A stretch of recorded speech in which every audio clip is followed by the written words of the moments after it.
नमस्कार दोस्तों, आप सभी का स्वागत है हमारे चैनल में। आज हम बात करने वाले हैं 2024 का बेहद जरूरी मुद्दा अमेरिकी चुनाव के बारे में, जो बहुत ही रोमांचक हो रहा है। और इस बार के मुकाबले में हमें पता है कि अमेरिका में पूर्व राष्ट्रपति डोनाल्ड ट्रंप और कमला हैरिस के बीच बहुत नीतियों का के ऊपर मतभेद है। और उन्हीं के बेस पर ये चुनाव हो रहा है, और इन्हीं के बेस पर चुनाव मुद्दों के साथ जनता के सामने जो आए हैं, कौन किस पर भारी पड़ता है, हमें ये देखना है। आज इसी के बारे में हम बात करेंगे, और बात करेंगे दोनों उम्मीदवारों के अपने अपने पक्ष क्या हैं, उनके मुख्य मुद्दे क्या हैं, और ये अमेरिका को कैसे बेनिफिट पहुंचा सकते हैं। तो चलिए दोस्तों, स्टार्ट करते हैं इसके आगे।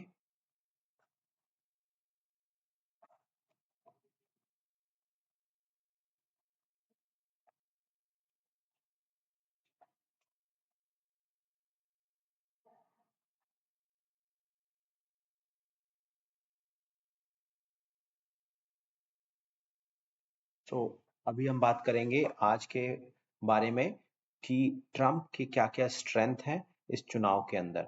तो डोनाल्ड ट्रंप का इस चुनाव के अंदर मुख्य रूप से अगर हम बात करें तो वो बात कर रहे हैं अर्थव्यवस्था के ऊपर, सीमा सुरक्षा के ऊपर और अमेरिका फर्स्ट के आसपास। यही तीन बेसिक मुद्दे हैं जिसके ऊपर उन्होंने अपनी पार्टी रिपब्लिकन पार्टी के अंदर काफी मजबूती से इसको लेकर आ रहे हैं। इन्हीं के बारे में वो बात कर रहे हैं। इनकी नीतियां इसी के ऊपर हैं, और नीतियां विशेषकर ग्रामीण एवं औद्योगिक राज्यों में गहरी पकड़ रखती हैं।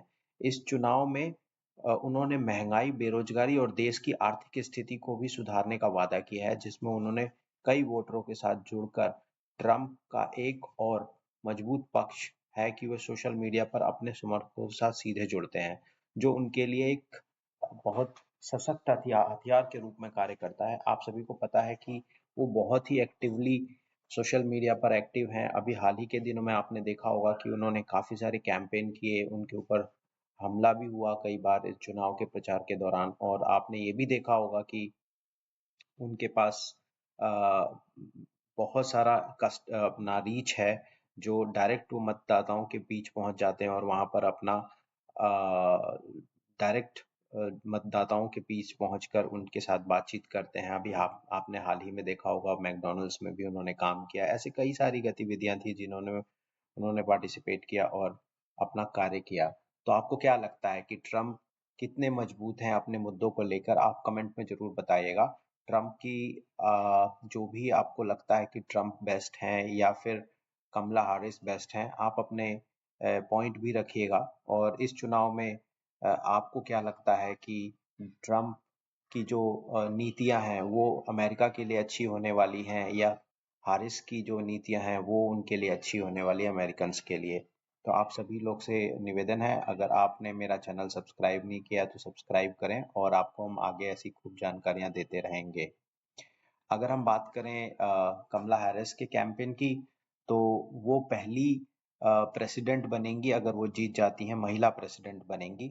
और उन्होंने पिछले सेशन में जो बाइडेन के साथ 4 सालों तक काम किया, जनता के बीच गई और अपने मुद्दों को रखा, विकास के बारे में बात की और अपने विचारों को उजागर किया। हैरिस ने खासतौर पर शहरी इलाकों में काम किया है। उन्होंने मोस्टली जो उनका फोकस था वो हेल्थ पे था, एजुकेशन पे था, और जलवायु परिवर्तन, ये कुछ खास मुद्दे थे जिनके ऊपर उन्होंने काम किया था। और उनकी नीति जो है वो हमेशा से पारदर्शिता के साथ रही है। उन्होंने अपने नीति में युवा मतदाताओं के बीच काफी लोकप्रिय हैं, और वो अमेरिकन के लिए काफी अच्छा काम भी कर रही हैं, जो यूथ हैं उनके अकॉर्डिंग। तो जो भी मीडिया से रूबरू होती हैं, तो वहां पर उन्होंने हमेशा इस चीज को प्रायोरिटी दी है कि वो यूथ के लिए काम करना चाहती हैं, इकोनॉमी के लिए काम करना चाहती हैं, और फर्स्ट प्रायोरिटी उनके लिए हेल्थ एंड एजुकेशन है। एंड ऑफ कोर्स जलवायु परिवर्तन के ऊपर भी उनका काफी अच्छा खासा वो है। सो ये मुद्दे हैं जिनके ऊपर कमला का काफी फोकस है। तो अभी आगे हम और चलते हैं, और अभी स्विंग स्टेट्स एनालिसिस की अगर हम बात करें, तो अमेरिका में जीतने के लिए उम्मीदवार को 538 में से 270 इलेक्ट्रिकल इलेक्टोरल कॉलेज वोट्स की जरूरत होती है। इस बार की लड़ाई में मुख्यतः स्विंग स्टेटस में अगर हम बात करें तो कुछ शहर हैं जो अहम भूमिका निभा सकते हैं। ताजा सर्वे के मुताबिक इनमें कई राज्यों में ट्रंप और हैरिस के बीच में कांटे की टक्कर चल रही है। तो आसान नहीं है ऑल टुगेदर ये पूरा का पूरा इलेक्शन, बट इनमें कुछ राज्यों में ट्रंप मामूली बढ़त से आगे चल रहे हैं और कुछ में हैरिस भी आगे चल रही हैं। तो अभी देखते हैं जब फाइनल रिजल्ट आएगा तो क्या होगा, लेकिन अभी तक जो रुझान आ रहे हैं उसमें मुझे ऐसा लगता है कि कांटे की टक्कर है। तो ऑफ कोर्स देखते हैं इसमें क्या हो सकता है और आगे कौन जीतने वाला है। बने रहिएगा हमारे साथ, हम आपको टाइम टाइम पे और भी अपडेट्स देते रहेंगे। तो बेसिकली चैलेंज की बात करें तो यहाँ पे दोनों लोगों के लिए आसान नहीं है। एक महिला है जो खास तौर से अपना अच्छा इमेज है उनका, और वो पहली महिला प्रेसिडेंट बनेंगी और उन्होंने जो बाइडेन की नीतियों के साथ काम किया है। और दूसरी तरफ वहीं ट्रंप ने जो है महंगाई और देश की अर्थव्यवस्था को लेकर काफ़ी चीज़ों को प्रमोट किया है और उन्होंने मुद्दों को उठाया है कि इस करंट गवर्नमेंट और उनकी गवर्नमेंट में क्या डिफरेंस रहने वाला है। तो उनका फोकस मेजर जो रहता है हर बार की तरह, पिछली बार भी आप लोगों ने देखा होगा ट्रेड के ऊपर उनका काफ़ी फोकस है। तो देखते हैं आगे क्या रहता है, इसके ऊपर क्या रिजल्ट्स के बाद किसकी गवर्नमेंट फॉर्म होती है। तो ये था आज का डिस्कशन ऑल टुगेदर।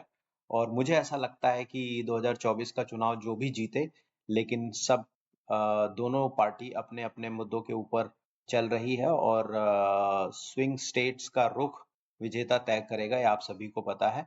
और इन में अभी दोनों में कांटे की टक्कर चल रही है, तो देखते हैं क्या होता है और मिलते हैं अपने नेक्स्ट डिस्कशन में। एंड हम आपके लिए जल्द ही इस डिस्कशन में नया वीडियो लेके आएंगे। धन्यवाद।